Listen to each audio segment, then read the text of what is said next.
Hello and welcome to the Chrissie Mayr podcast. We are on iTunes, YouTube, Spotify, and SoundCloud. And if you're listening right now on iTunes, go on ahead and give us a 5-star review. Come on, it takes no time at all. For example, here's a really great review from Brent Wears Crocs.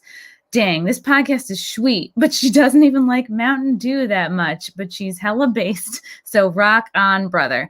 She's super great, though. Listens so well and isn't afraid to say the funny stuff you wish you would say out loud. Thanks, Brent Wears Crocs. A wonderful review. Appreciate it so much.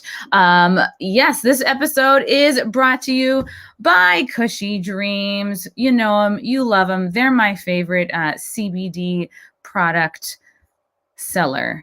They are the CBD products that they sell have really changed my life. It's basically high quality pre-rolled joints and this CBD bud that they sell in like these tins. If you go to their website, cushydreams.com, they have tons of, they're really pretty much obsessed with quality and compliance. All of their lab results can be found on their websites. What's great about these products is that there's a few different blends of like indica, sativa.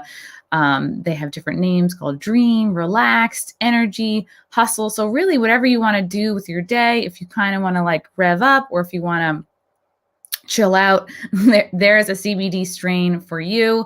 It's 100% grown here in the US, legal in all 50 states. Cushy Dreams, if you are someone who is sensitive to weed or like weed products, and me as a comedian, I'm hanging out with comedians all the time. Everyone's passing around weed, and once in a while it's great, but most of the time it gets me way too high and I can't get anything done with the rest of my day, which is why I really love Cushy Dreams.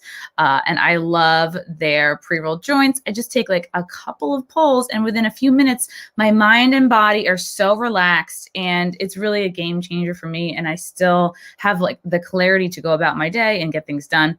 So for all my CMP listeners, go to cushydreams.com right now. Use the promo code CMP. You're going to get 20% off your entire order plus free shipping, guys. I love them. I'm a big fan of them.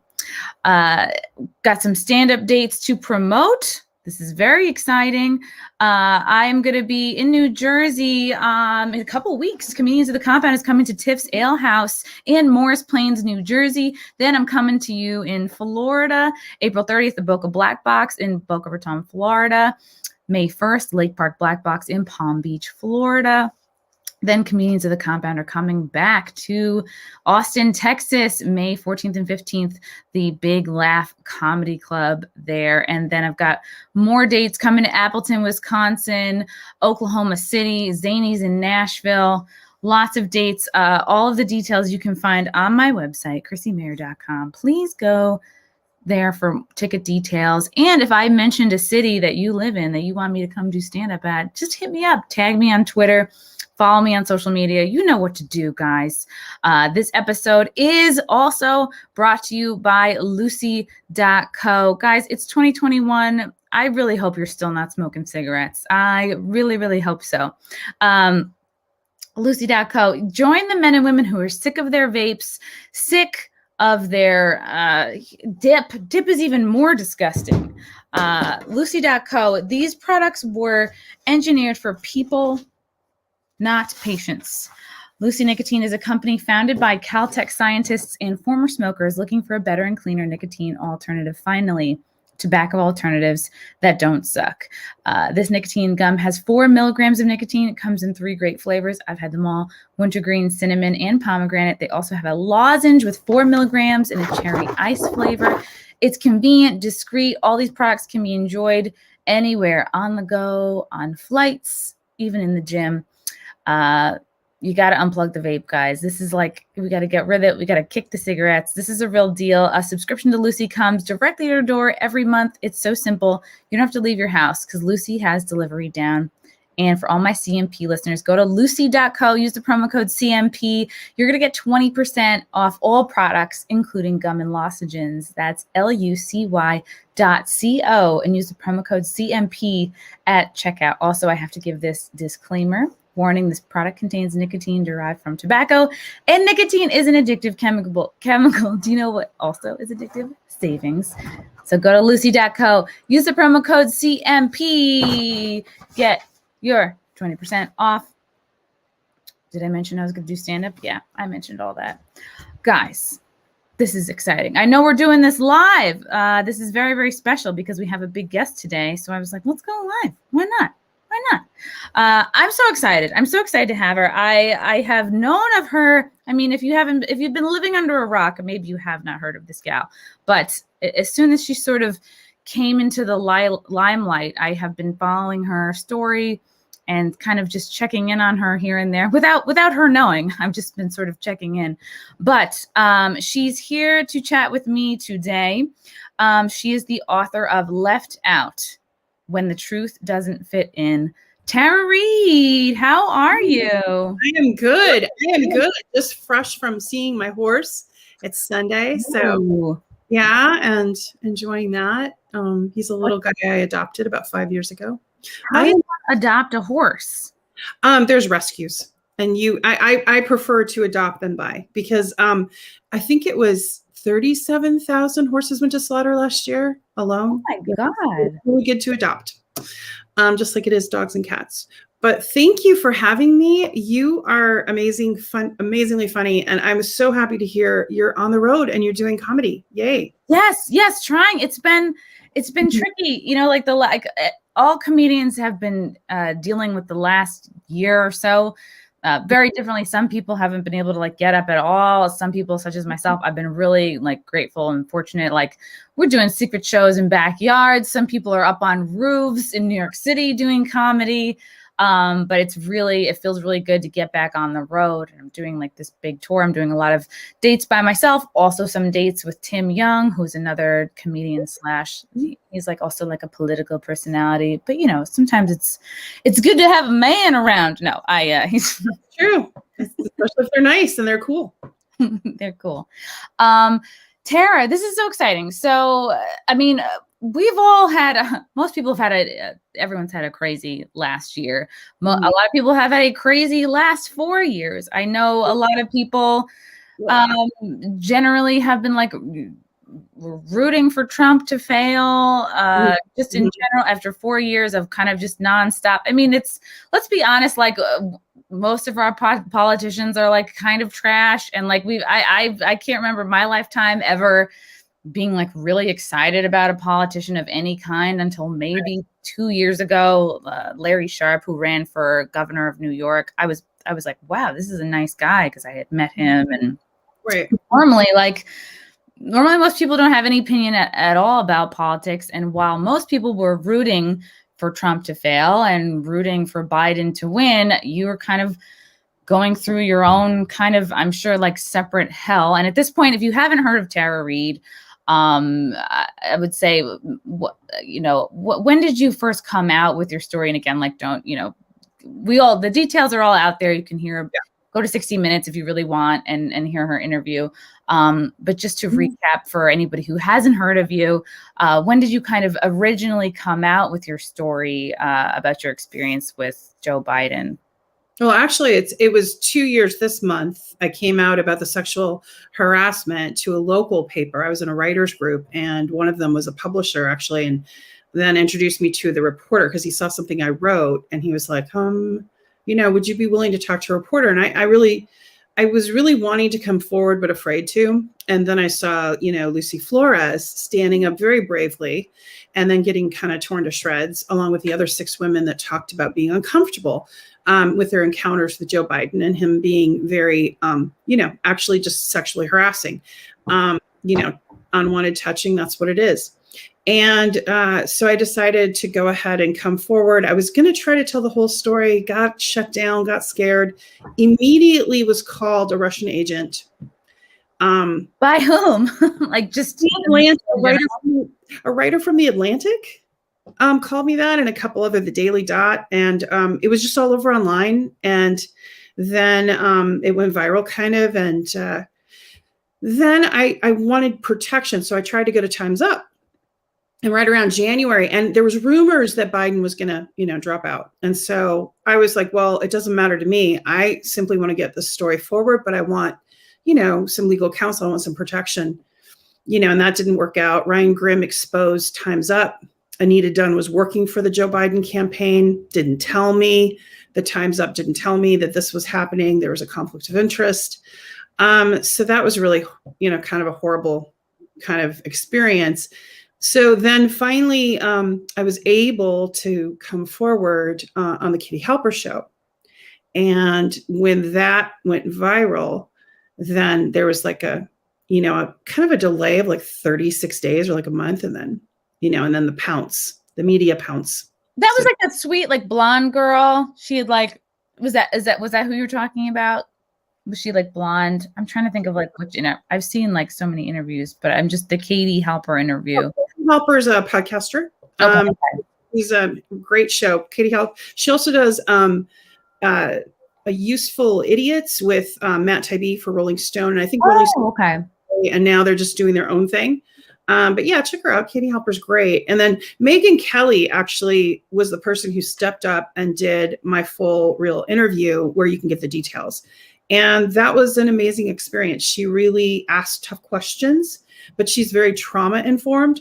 So she did it in a way that I didn't feel traumatized. Whereas like I write in my book about, the Washington Post reporters, the New York Times reporters, it was brutal. And of course, there's that Politico headline about me being a manipulative something user and calling me a liar. It was, it was horrible. And if you're a civilian to the media, it was really shocking, Yeah, it seems like the legacy media doesn't know what to do. I've seen them go so like hot and cold on you, and I've seen them as far as like sexual assault goes. A number of women came forth to say that Trump had sexually harassed them. I think it was like 25 women at some point. Yeah. And Trump denied it, but they pressed on and on and on. And here you and half a dozen other women come out to accuse Joe Biden of sexual assault. And to me, it seems they kind of just drop it. They kind of just sweep it under the rug. It doesn't seem like there's equal attention paid to Democrats as there are Republicans. And I just can't imagine like how frustrating all throughout just watching Joe's campaign, I can't imagine how hard that must have been for you. And to then come out with your story, and then, some days people will ignore you. And then you have other days where you said recently, even Bill Maher was coming out and kind of slamming you or talking shit about you on Twitter. He talked shit about me on the Breakfast Club with Charlemagne the God. And I guess Charlemagne the God stuck up for me. So, okay, well, that's nice. They were talking about Cuomo. And he said, and Bill Maher answered something really crude and said he didn't believe me. I won't even say on air what he said, but because it's just disgusting. And it's, for me, it's not even just the personal ego thing about being disbelieved and being attacked. It's how other survivors see that, and that silences them, because I'm an extrovert, introvert, kind of both. But I can hold my own in an interview, whereas someone else might never have had that experience, don't want that experience. And, that's not the way they want to bring their story forward. So it's just ugly. And I think the way already it started, the way the Cuomo, over the weekend, there's been all kinds of trolls all over Lindsey Boylan and Charlotte after they came forward. And I'm just hoping, that it stops and we get a wake up call for America about our rape culture. Because, it's nonpartisan. Sexual misconduct is everywhere. And you pointed out, Trump had a ton. I supported E. Jean Carroll, who was raped, who tried to talk about it. A lot of people get silenced when it's a powerful person. And they used a special thing with me. They said I was a Russian agent, and then they class shamed me and said I was a liar, questioned everything about me, dug through my background. I even had people say that there were private investigators walking up and down the old street where I used to live, knocking on doors just for anything they could get. And it's stunning. What do you mean, Tara? You're not a Russian spy? You're not sent here by... Niet. Oh, how do you know that word? Come on. I know the word, right? Chai. Tea. Yeah. What I found really... Feeling the chai. Of course, of course. What I found really interesting about your Megyn Kelly interview, at one point she was like, "Would you take a polygraph?" And you were like, "Yeah, like this is what's wrong with kind of like how our culture, or even I don't know, folks who interview you Mhm. see sexual assault like this idea that the accused, like the person who is accusing somebody, that you're kind of default a criminal. Like, why should the accuser have to take a polygraph test? And you're like, I shouldn't have to take one. If Biden takes one, I will take one, but I'm not a criminal. And I just think I thought that was probably the biggest takeaway from that interview is like, wow, that's right. Like we really do demonize, whether outright or kind of like it's more insidious. We really do demonize people who come out about their, sexual harassment claims. Yeah, and it doesn't help to perpetuate the rape myths because then they just keep going and going. And I have said though, if they had a congressional hearing investigation into Biden, I would be more than willing to testify and be subpoenaed. What's going to happen with Cuomo will be interesting to see, whether he just resigns straight out or whether they go through investigations. But my hope is that they won't be investigating the accusers. Like you said, it's just wrong. They need to investigate the person that perpetrated the crime. Yeah, and to me, Cuomo's just like, oh, I don't know if it's just men of this time. It seems to me like a lot of these men that are like unknowingly like out there just sexually harassing like dozens of women. It's like they're just like, what? And they can kind of just like dumb their way out of it, and it feels like society gives them kind of a free pass, like, oh, they're old school. That's, I hear that a lot. You hear that a lot. Oh, they're old school. Like, I've had so many male bosses, and I know that feeling so well, Tara, of just like, oh, this person's being inappropriate with me, but they're my boss. They are my source of income. Or like, oh, hey, or I'm an intern at this place, or like NBC, or what. I remember I had like 15 different jobs, but I've, and the ones that you like and you don't want to screw up, you're like, this is my springboard to my career, or this is my sole income source. It's Right. really not black and white. It's really not about, oh, well, just come out. If some fucked up shit happens, why don't you just come out and tell somebody?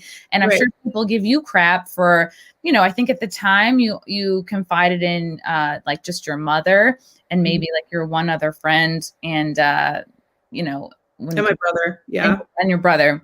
Mm-hmm. And I think your mom ended up calling into the Larry King show at one point, Larry King Live, to talk about it. And then did you know at the time that she had called in? And to me, it seemed like she kind of was just doing it on her own because she like maybe was concerned about you. She did it on her own. And I remember at the time I was so mortified because I found out after, and I was like, Mom, like these people could harm me. I mean, you have to go back to 93 and what it was like then. And I did bring forward a sexual harassment. I didn't get into the assault yet because no one called me in. I just filled out an intake form, started the process, didn't hear back from them. And my mom wanted me to make a police report. I wouldn't. But one of the things, she was adamant that I do this, but what happened with that sexual harassment report is immediately after the office got wind of it, my duties were stripped, and everything, this was after the assault, and the duties were stripped. I couldn't supervise the interns anymore. I was put in this place in a smaller space, and I was told not to interact with staff. I was told not to go to congressional hearings to take notes. I was told my job was to get a job. I wasn't a good fit. So, it's really enraging that because I turned away Biden, and didn't give him his dopamine rush for that day, that it ended up, my career ended, because I started, of course, applying for work and couldn't get a job on the Hill and had to leave. And, I just don't want that for other women or men, like for anyone coming up against a powerful person, they also are coming up, against the system behind them. And it's really tough. And the norms have not changed. The systems tend to protect the powerful. And we're seeing that with Cuomo, the circling of the wagons, excuses. Biden, his hands on my shoulder early on, going underneath my hair, touching my neck, all the little things he used to do, winking at me, all these little gestures were kind of leading up to that moment in the hallway when he did what he did, and I didn't comply. But the point is that it's not about sex. It's about, for them, the rush and power. And it's that immediate little dopamine rush and power. They just want power over something. So I think the way these women are coming forward about Cuomo, I hear echoes of that. And here we are 21, and their claims are within the last few years. Do you feel that there is an issue with, like sort of narcissism as far as like the leadership in this country goes overall? It seems like that's kind of the trend. I mean, when we look at Cuomo, even most recently, but even with like Trump and Biden, that there definitely was, you could definitely compare the two in terms of this kind of like, whatever, like old school mentality, definitely as far as it goes with women. Yeah, it's megalomania apply here. That's what the Hill is like. And the narcissism, and to explain narcissism, they're just not. It even goes a little further. They're just not empathetic. Like when Joe Biden said what he said to me, which was really brutal, telling me I was nothing, which I discussed in the Megyn Kelly interview. That stayed with me as much as the assault. That haunted me and played like a tape in my head over and over. And that kind of damage that they do. And here you are, a young person, like in my case, I didn't want to sleep with a senator. I wanted to be one, right? I had a mission. And I think, Lindsey Boylan is a politician. These are people that want to advance their careers. That shouldn't have to include, sleeping your way to the top. Although Kamala did it, and it turned out great for her. Oh, I don't want to dish Kamala. Because I know. I really don't, because I don't know the veracity of that. And frankly, her politics are quite right of mine. I'm a progressive independent, and she to me is pretty conservative. But I am really appalled by her silence right now. I know it would mean so much to Lindsey Boylan, to me, to Charlotte, to some of the others, if she would step up as the vice president and say, we need to investigate the Democratic Party elites just as much as we need to, investigate the Republicans. That would be what would be amazing. Yeah, to have it equal. I mean, that's the least of what we're asking, is like just have it be equal. It doesn't matter. It shouldn't matter if you're Republican or Democrat, and it feels insane to even have to be saying that. Why do you think you stay, loyal to your political party when you feel like your political party doesn't necessarily back you? Oh, I'm not. I know I did not vote this election. Okay. I'm an independent progressive. So I'll vote, I'll vote local until I can figure out what I want to do nationally. But I didn't vote for Trump. I didn't vote for Biden. I didn't like either candidate. They just weren't, for me. But I would encourage people to look into third party or to other ways of, because we need more than the dualistic system is not working in our country. It just isn't. It's not sustainable. And these two parties are not representing the majority of views. Especially now. I mean, now more than ever, people are very much fed up with the duopoly, and especially now that like Biden has been in office for a little bit, and things are not happening that he promised. Like, where's the $15 minimum wage? Like, where is everything that he ran on, that he basically broke every single promise. He broke the promise. Well, first of all, they're upholding rape culture, the Democratic National Committee, by even having him as a candidate. He should have been disqualified by the other 7 women and me alone. Putting that aside, just like what he said he would do with the forgiving of the student loans, off the table. $15 minimum wage, off the table. That's 40 to 60% of the Democratic base that wanted some of these things. I wonder what's going to happen in 2022 and 2024. It's going to be a bloodbath. I mean, they're gonna remember, because we're living in poverty. I think you saw my tweet. I just talked about the Washington Post. I mean, there are headlines saying we're swimming in money. Like, where is it? I'd like to see it because every time I go to New York City, I'm swimming in homeless people to Yeah. the place. Yeah. I mean, it's not, no, 75% of American children are living in poverty right now or below the poverty line. So no, Washington Post, $1,400 isn't going to make us swim in money. That blows me away. Like, oh, who knew? We're all just $1,400 away from a much better life. Like, yeah. I feel like people are just gonna blow that on a purse. But it is good. On the bright side, it's like obviously this has been so hard for you the last few years, but it's kind of like you've turned something into it. You've written a book. Your book is called Left Out: When the Truth Doesn't Fit In. It's about the aftermath of your coming forward. What happened to you when you finally spoke out? You mentioned briefly, a little bit, like celebrity, the Bill Maher's tweeting at you.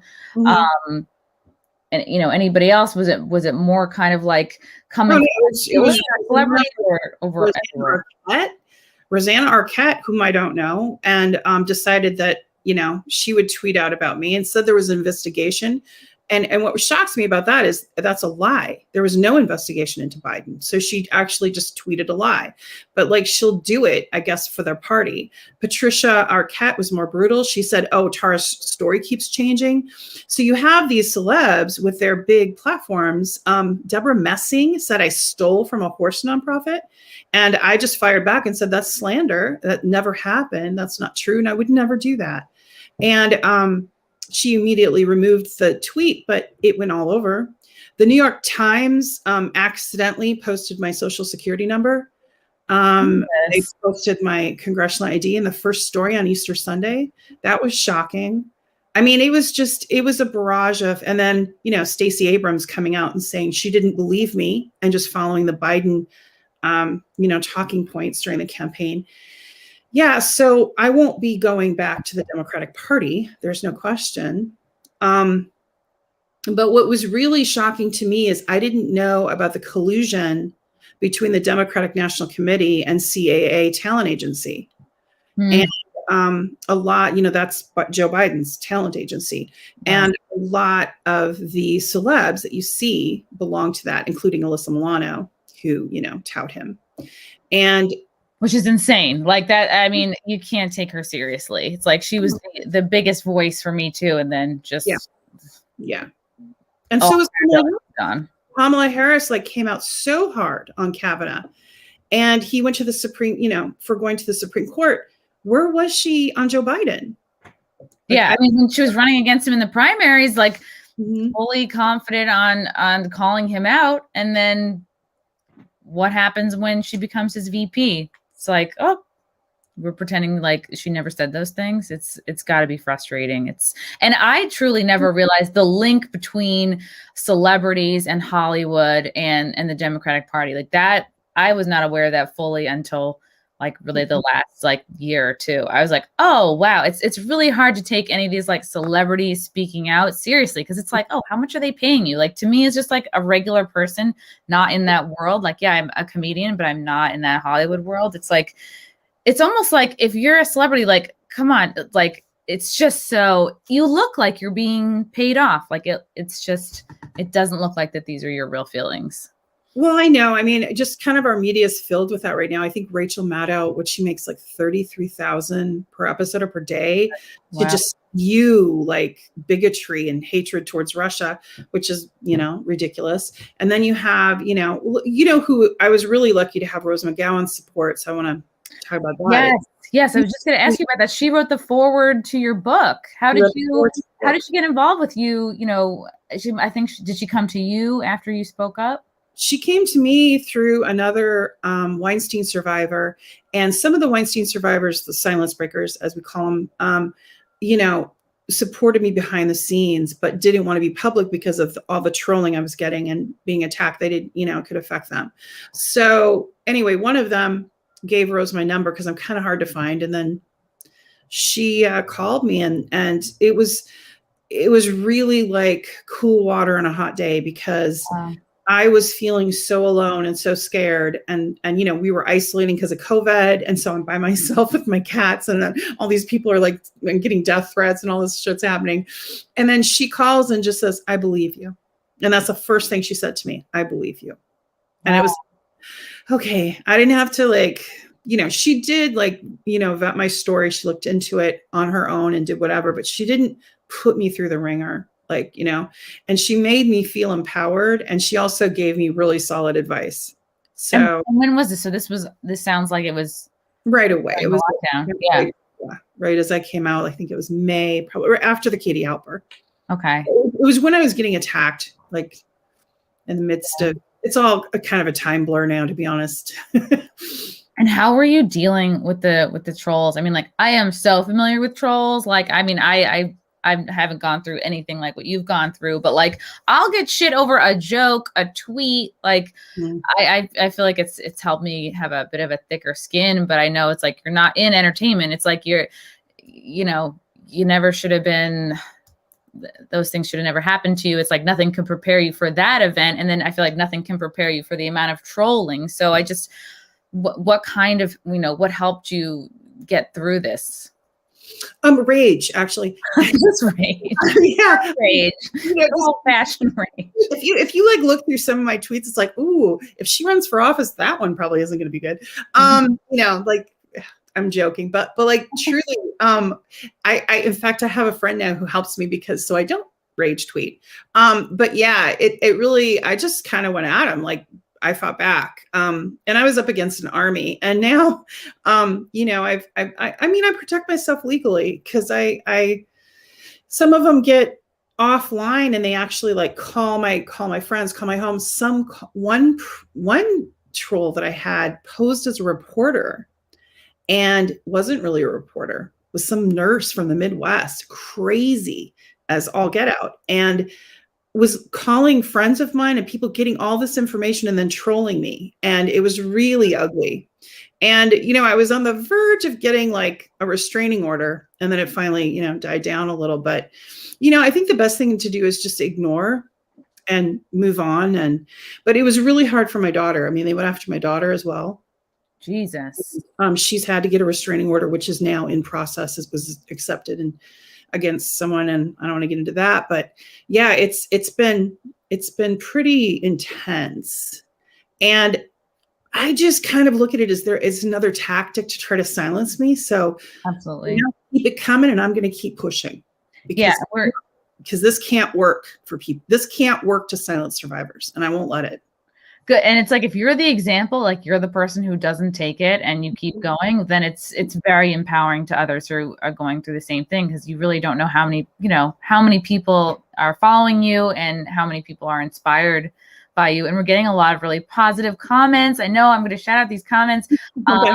Connie's Bubble, it says, "Scary Tara seems like she's extremely resilient." Yes, I completely agreed. Thank you. Thank you. If you read this, Tara, let the rage tweets flow. Hell, it worked for Trump. Right. I know, right? Let the rage tweets flow. Yeah. And I do have to feed the trolls once in a while. So once in a while, I'll throw in something about Russia. So just to about Vladimir. So, yeah. Yeah. It's pretty wild. And but that's the thing is we all have to take care of ourselves. And I mean, you've gone through so much, and, you were mentioning, I saw that there's a horse actually on the cover of your book, which I want to share because I think it's really neat. Charm. And that was funny. This was bizarre, but someone that was after me was trying to kidnap my horse. So that was another. He's fine, and they weren't going to really. They were just, saying they were going to take him for America. I don't know. Okay. My horse being my horse, he'd be like, "Well, do you have better grain? Do you have better carrots?" He's easy. So you're a horse person. I mean, there's a horse on the cover of your book. How has that helped you through this? I mean, I understand emotional support dogs. Would you say that this is an emotional support horse? No, Charm's not there yet. He's young. He is an emotional support horse for me. I think just being outdoors, And then I ride other horses. He's still under training. I would not maybe survive a ride yet with him. He's still a little, a little not bronky, but he's wild a little bit. But he's also really well with his groundwork. Like, I'm really into horsemanship and natural horsemanship. So I've been studying that. And, it's just good to have, healthy outdoor hobbies. And mine happens to be with horses. And when I was young, getting involved with politics, one of the things I worked on was to end horse slaughter. I was really involved in trying to lobby for that. And as an intern for Leon Panetta, I worked on a bill with a person that was lobbying for the bill for safe transport. And Leon Panetta ended up signing it, co-sponsoring it with Lantos, Congressman Lantos, who's a big animal person. So it was, I've always been really passionate about it. And I really support like returntofreedom.org. They're trying to help wild horses and trying to end horse slaughter and end, the Pomeranian mare. They use the mares for the hormones, for women going through change. Wow. Yes. And it's really cruel and it's really horrible. So it's end that. And they'll take horse hormones to help women going through menopause. Right. And I never, I just don't support that. I just think there's other ways we can do that. We don't need to torture horses to do it. We don't need to kill them, their babies. We don't need to do that. And I really want to preserve, I want to get the message out that, wild horses are like a symbol of America, and the roundups are just brutal. They just had one in Nevada, and they do it with helicopters. They kill some of the horses. It's horrible. And I can't believe in this day and age in 2021, we're still doing that. So hopefully with this new administration, even though, I'm not a Biden fan, they will end horse slaughter. And what is a horse roundup? Is this for like wild horses? The Cattlemen's Association is really strong, and they want the land for grazing for cattle a lot of times, some of the federal lands. And so they say the roundups are for population control. But if wild horses, the strains, some of them are endangered, the different genetic strains of wild horses, and the numbers are dwindling for wild horses. So they're not doing damage to the land. That's a myth. And it's BLM, Bureau of Land Management, mismanagement. And that's my opinion. So other people might have other opinions. We can do better for our wild horses, is the bottom line. So that's my pitch. Yeah, I feel like, I don't know, if somebody like kind of doesn't have a soft spot in their heart for animals, like I don't know, to me, that's a huge red flag. In your book, you write about the trauma that you experienced with men, including your father, husband of your daughter, in addition to your experience with Joe Biden. How have you had to heal the strain of trauma from men, which I totally feel, Tara, because like growing up, like my dad was an alcoholic. I joke about it. He threw a chair at me once, but he missed. But as an adult, I realized like, oh, I have issues with men now. Like the guys I date or bosses, like any kind of male authority figure.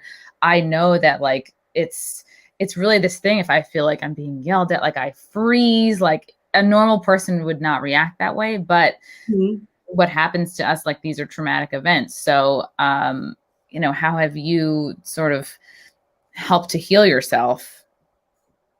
Well, I've done some traditional things, gone to therapy or whatever, but I've also done some non-traditional things like equine therapy and EMDR, which is a way of dealing with it. But, what you're talking about is complex trauma. And, it's interesting you brought that up, because the way my father treated me and all of the people, children in our family, his biological children anyway, was pretty brutal. And he had drinking issues as well.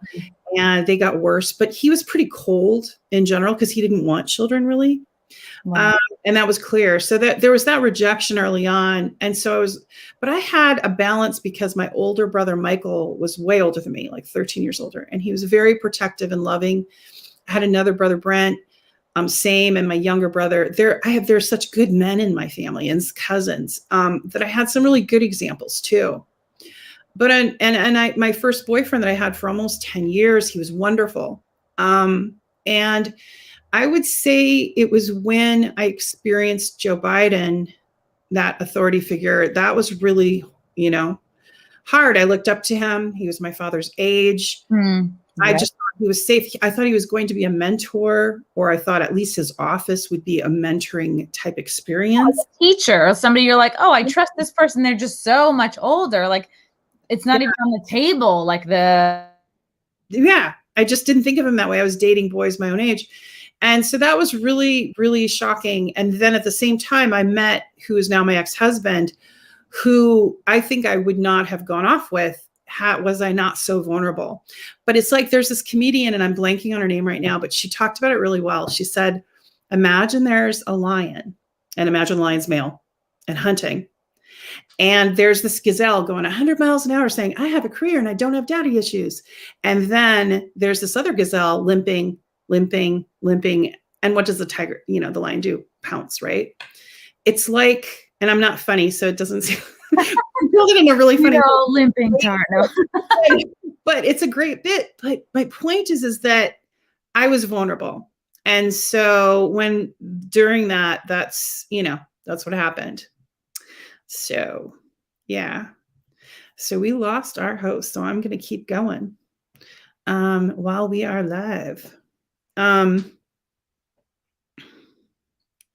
lie. There was no investigation into Biden. So she actually just tweeted a lie. But she'll do it. A lie. There was no investigation into Biden. So she actually just tweeted a lie. But she'll do it. Hi. Sorry, my thing went out. Where were you? Are we back live? We're back. Okay. Hi, everybody. Hi. Where were we? What was I talking about? You were talking about gazelles limping along.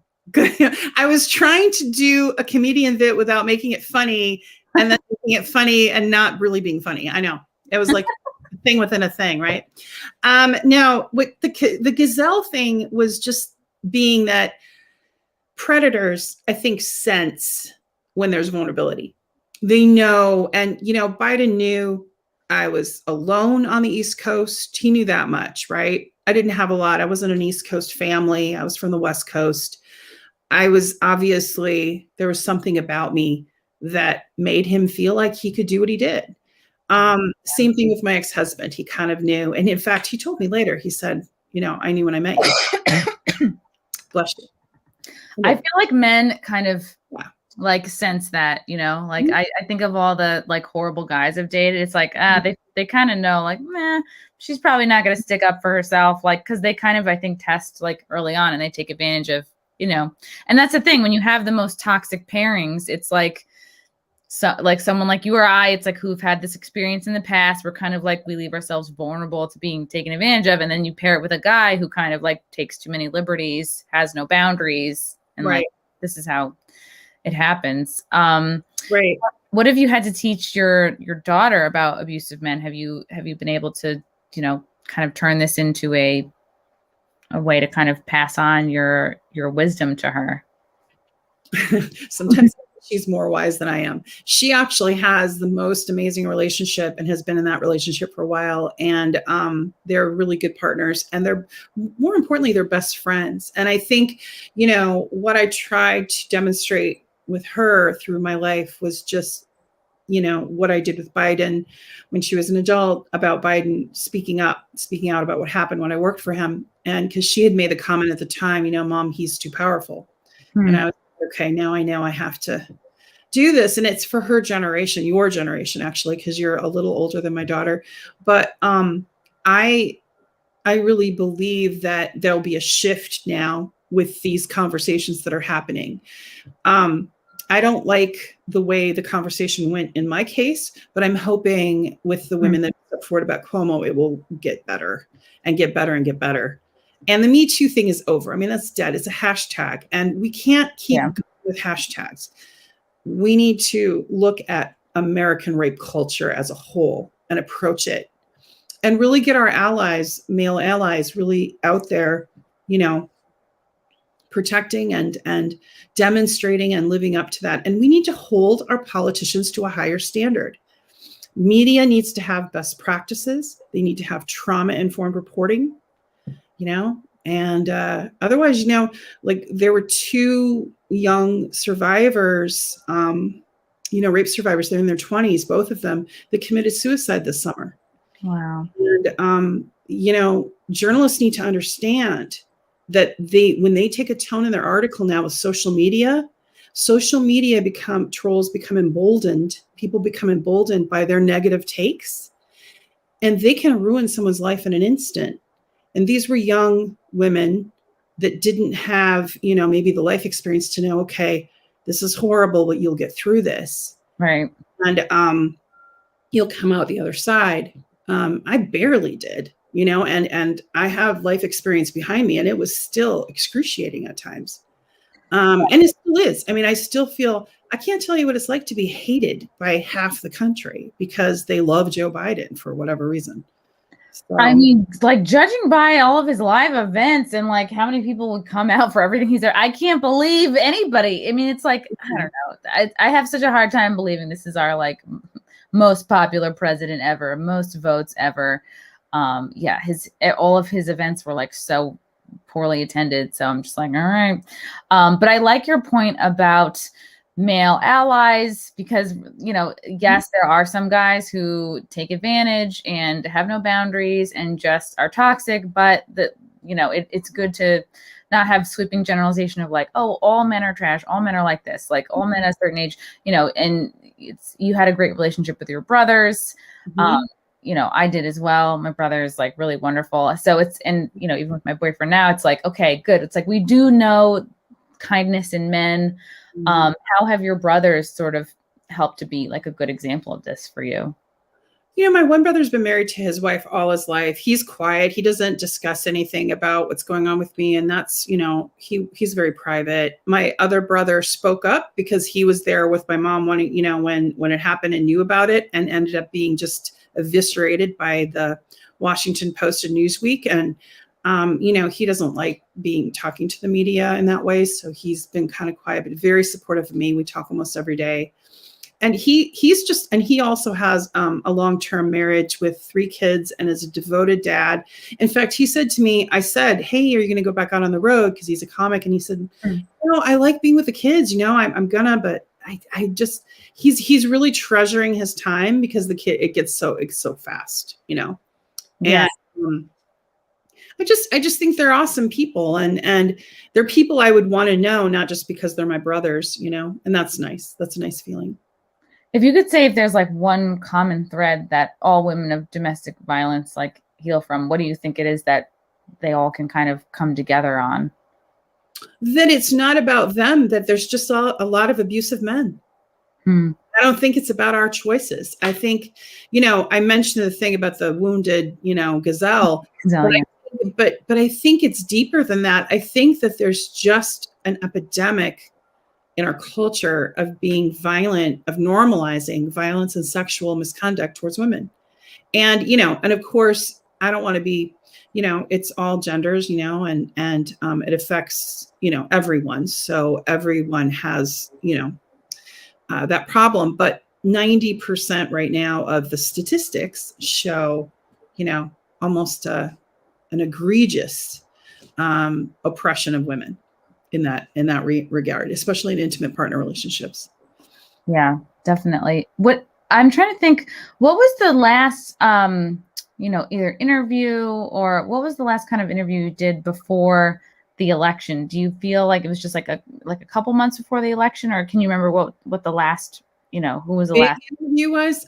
Well, as far as like a big platform, Megyn Kelly, and then the 60 Minutes in Australia. And the joke was, I have to be outsourced to like another country to be covered. And like email and like really a lot of support from people in New Zealand and Australia. And I'm like, you have no idea how much I want to live in New Zealand. Like, just please just like let me be your orphan and take me in. And how long and how many months before the election were those appearances? That was like a month before. A month before. August, September, right around there. It was the heat of the summer. So, and I know like it was just, maybe a month or a couple months before the election. And then there was a period of a couple weeks right before the election where it seemed you were a little bit quieter. And there are some people that would say, oh, why was she so quiet right before the election? Why wasn't she just speaking out and speaking out loud, right up until the election? What would you say to the people who were like, oh, was she paid to be quiet? Like, what would you say to those people? I was not quiet. I was loud. I called out the DNC, Bill Clinton, and Hillary Clinton in one day. And I remember one of my friends called me and said, are you okay? Because like you just called out like everyone. And I'm like, I know. I was in a rage mood. Like you were still going on Twitter, but as far as like TV appearances, you were still speaking out. No one would have me except like Fox and OAN and such. And I got some criticism recently because I wrote some op-eds for RT. But sorry, I stand with RT. They're as good as Al Jazeera. I mean, they really provide a solid news source. It's not propaganda. How can you look at the Washington Post headline and criticize another country about propaganda? Like we can't even like, sorry about it, but we have to clean up our own house. So, it's funny. Like, I think a lot of people are looking at podcasts now and they're looking at different people to get their information, Yeah, absolutely. I think that's what's really promising about like the next wave. It's less about, I mean, man, I'm not somebody who ever turns on the TV anymore. Like I will just like, I get a lot of news from like a combination of like, Tim Pool or like, sometimes it's friends that cover news sometimes. And it's like, oh, friends that cover news. It's like, I actually trust that more than legacy media. Cause who knows who's paying for them to say what and who's paying for them to leave out certain things. And it is so tricky because it seems like getting a full breadth of the news is like literally a full-time job, but it is nice to see it's kind of dissolving away from like, okay, just the few gatekeepers, just the sort of mainstream media get to call the shots. It's, there is space for kind of like smaller, more independent journalists to step up and become more well known. It would be so nice to see more objective journalism, to see like what it used to. Well, not that I don't even know if it used to be that, but the corporate. I think when it's so owned by international corporate interest, it's and with an agenda, and that agenda they're just not even apologizing or hiding it. It's wild. It's wild. Like we all know when we think of Joe Biden, it's like we all can think of like, and there's so much of like, clips and snippets online of his, and they laugh off like, oh, it's his awkward shoulder rubs. But it's like, we all know, like we've seen these reels of like kids flinching and like women flinching. And it's just like, yeah, that's not a far stretch. It's like, this is how he is when he's on camera. Okay, so it's like, and then you say this is what happened off camera. It's really not so crazy at all to believe that that's what happened. And the whole like friendly old Joe and all this Uncle Joe or whatever. That's not what I experienced. He was a younger man. He was in his early 50s, like I am now. He had all his full force and power. I mean, he was head of the judiciary and the Senate, and very aware of who he was and the power he wielded. And if he wanted something, that's what he did. I mean, that's it. And I think there were at that time in the 90s too, there was this sort of boys club happening and the cigar rooms where they'd have, people sit on their laps, and you heard the stories. I mean, you heard about one senator, I won't say who it is, who had waitress sandwiches on the lunch hour and they would joke about it. These are the kinds of, it's disgusting. Yeah. And these are the kinds of things. And as a young woman entering into this, it was normalized. And in fact, my supervisor, when I first complained, very first, like said something to her, she said, what's wrong with you? She said, he likes you. You just keep your head down and do your work and go along to get along, basically, is what she told me. Like, this is what you have to, it's almost like a compliment. Like, well, he's noticing you, so you have to put up with all his creepy shit. Yeah. And then when that became like a thing, and there was like a little, an incident thing, she said, oh, well, now don't be noticed. Now you have to don't dress sexy, don't do, whatever. And I was just wearing regular, whatever clothes, like that you would get at Express, the suits and whatnot. Yeah, like regular work clothes. Yeah, exactly. And, it's just interesting how they used to cover for him, even as a VP. You've heard about like, and I had a news anchor actually, I can't say who it is, but he talked about to me how his wife had experienced Joe Biden as a vice president, and to the, you know, touching her inappropriately was really not okay, to the point where he intervened and said, "Excuse me, Mr. Vice President." And I just said, "Would you please talk about that?" And he goes, "Well, it's her story and she doesn't want to tell it. So I can't, you know, talk about it further than that." He said, this is a known secret. And so now you're hearing about Cuomo, right? Flash forward. Yeah. And it's not just one woman. No, same thing. It's a known secret. How long are we going to keep these known secrets? How long are we going to, you know, raise these people up into these powerful positions and let them prey on young people coming up? Oh, how many people sat there and clapped? I mean, like years and years, Weinstein was able to keep going on and on. Everyone's like, oh, like sitting next to him at award shows and just all the open secrets, like, well, because nobody's, you know, able to just stand up and risk losing their own job to speak out about it. And it's almost like once there's a little bit of a crack in the shell, like I think with Cuomo, like once they were like, I mean, the nursing home thing was like, I mean, that's not news. That's been kind of a big deal for months now, but it's almost like, oh, once the crack gets a little bit bigger, and then it almost takes like this, the plane starts to come down. It's, you know, then women are like, oh, okay. Everyone's not so precious about him anymore. Like maybe I have a chance to be heard. Yeah. I mean, you know, 15,000 people died and he covered up the numbers. That's pretty significant.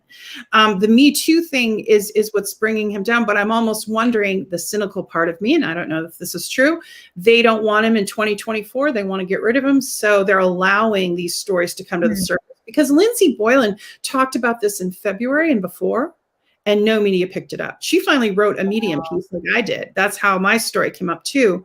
I wrote a Medium piece as well as going in local news, because like you said, the legacy media, you know, or I call it mainstream media, they just won't cover it, you know? And if they do, they're like, okay, you want us to cover it? Okay, we're going to attack your character and smear you and go back and talk to every landlord you've had. And every piece of money you own. I mean, we're going to post your bankruptcy. We're going to post your divorce. We're going to call your old neighbors. And yeah. I mean, that's what's good is like at this point, I would say most people know, the mainstream media like is lying to you, like at some point about a number of things. If you're not wise to all of it, you're at least like, so I think that's good. And maybe, you know, mainstream media is the thing where the cracks are starting to show, and the whole thing will just come crumbling down. It'll be to the point where like, nobody's watching, so we're not getting advertisers. So, you know, and then at that point, the independent journalists will be so well established, they won't be able to be bought. Like maybe they'll have sponsors, but they're not going to have just so many people in their pocket, in their ear, telling them what they can and can't report. Yeah. I hope that doesn't happen to you. I hope you're able to. No, not me. I got a sex toy sponsor, CBD. I'm good. Yeah, like I'm not worried about the CBD lobby. They're going to be cool. I'm so proud and excited, Tara, that you have written this book. Who would you say, you know, for the people listening, who would you say that your book would be really great for? I think anybody. I think over 18, I'd prefer, just because like if you're young and you want to read it, make sure a parent is around.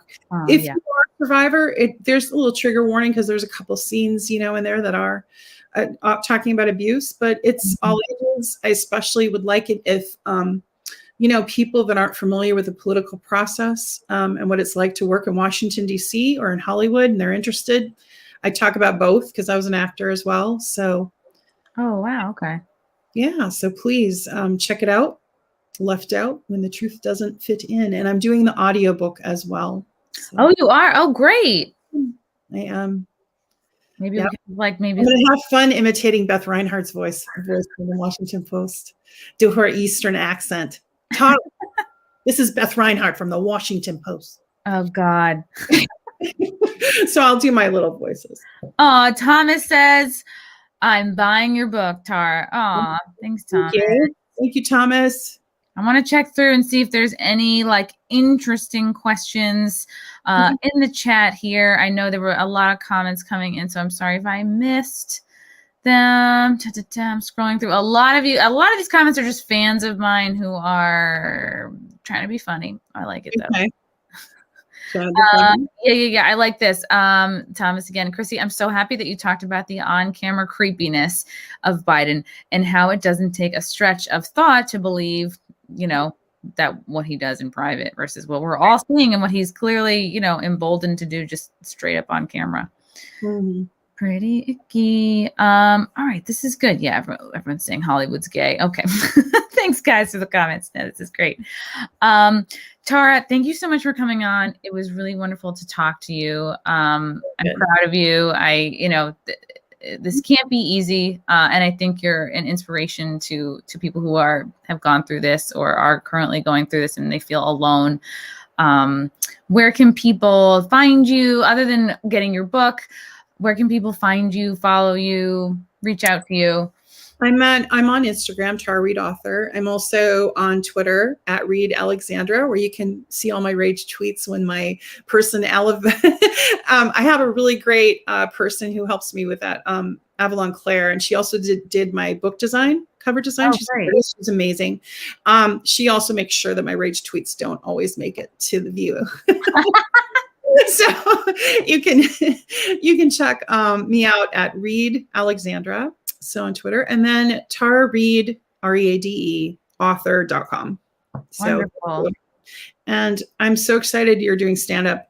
That was like lifted my heart when I heard that it's coming back. We need to laugh. So we do need to laugh. And that's the thing. It's like, it's being separated from one another, not laughing and just, I mean, that could be a whole nother podcast, but it really is like laughter is so important. Yeah. We need to be able to laugh at ourselves. We need to laugh at other people. We have to like not take it all so seriously. Yes, come out. We'll talk after this. If I happen to be performing in a city near you, I'll totally get you some tickets, Tara. We'll hang. Thank you. Thanks for coming on. It was fun. Thank you. Take care.